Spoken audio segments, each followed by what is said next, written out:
ahead as the Factor moves along this evening. Are Planned Parenthood abortion clinics breaking the law by not reporting alleged rapes to authorities? We have the Undercover video. Plus,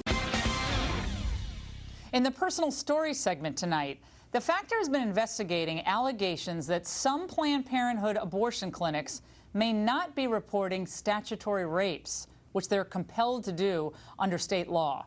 Most recently, pro-life filmmakers went undercover at an Alabama clinic posing as a 14-year-old girl impregnated by her 31-year-old boyfriend. In order to have one, you're going to have a parent's consent. What does that mean? That means she can't have an abortion until her parents sign the paper. Can we talk about that more? Because I don't want my parents to know. What if my boyfriend gets his consent? How old's your boyfriend? He's 31. Is it a problem about my boyfriend? As long as you consented to having sex with him, there's nothing you can truly do about that.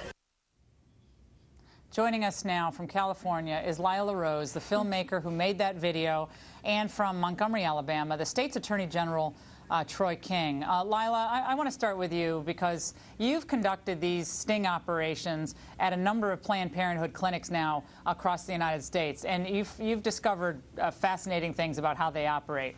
But when you went into that clinic and you said you were 14 years old, what was her instant reaction? What was her body language, the facial expression? Because she sort of seemed to say, oh, okay, we have to figure out a way, in other words, to work around that. The reaction of the Planned Parenthood staff member in Alabama to hearing that I was 14 and that my supposed boyfriend was 31, over twice my age, was that, oh, it'll stay within these walls, you know, we won't say a word to anybody. And then her next concern was figuring out a way to get my parents not to know about the abortion by getting anyone with the same last name to sign off on the paperwork, even though a legal guardian or a parent is required by Alabama law. Now, Planned Parenthood of America, over the last year, I think received about $350 million in government grants and contracts. And for the year ending 2008, total revenue they took in, $966.7 million.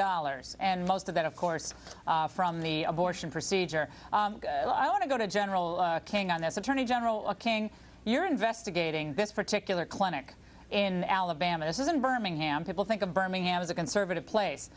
This would have been statutory rape. Didn't matter if she consented, because according to state law, there's no such thing as consent when you're 14, right? That's right. You're incapable of consent. Laura, this is, as a parent of 3, this is outrageous, but as Attorney General, this is the kind of conduct that deserves to be investigated.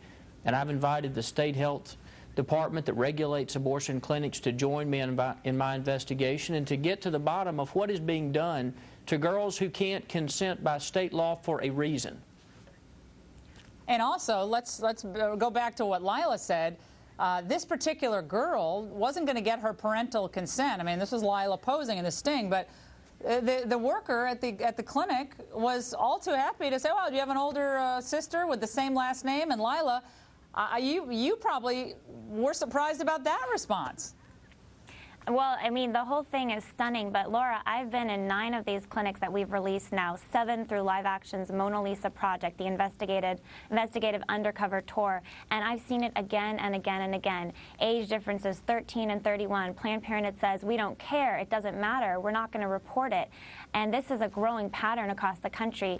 At the end of the day, I mean, I can't be surprised as part of a generation that wants to build a culture of life in America. Are we so surprised to find this sexual abuse cover-up at these clinics when there's this hostile attitude towards the life of the unborn child that is being taken in these clinics regularly across the country, and that extends to not protecting the dignity of these young girls going in and looking at them holistically and considering what they need and what their rights are to be protected. Attorney General King, what we've seen on that tape, what we've seen on these other investigations, is not just obviously a disrespect for life. I mean, they make millions off the abortion procedure, but it's a willful attempt to disregard the law that's on the books and a purposeful effort to thwart the letter of the law on consent and on the statutory rape issue. They have a duty, a legal duty, to report statutory rape, a legal duty. They're not, obviously, they're not following that legal duty. What can happen to Planned Parenthood in Birmingham? If this investigation goes forward and you corroborate what Lila found, what could happen to them? Well, at the very least, their license can be in jeopardy, Laura.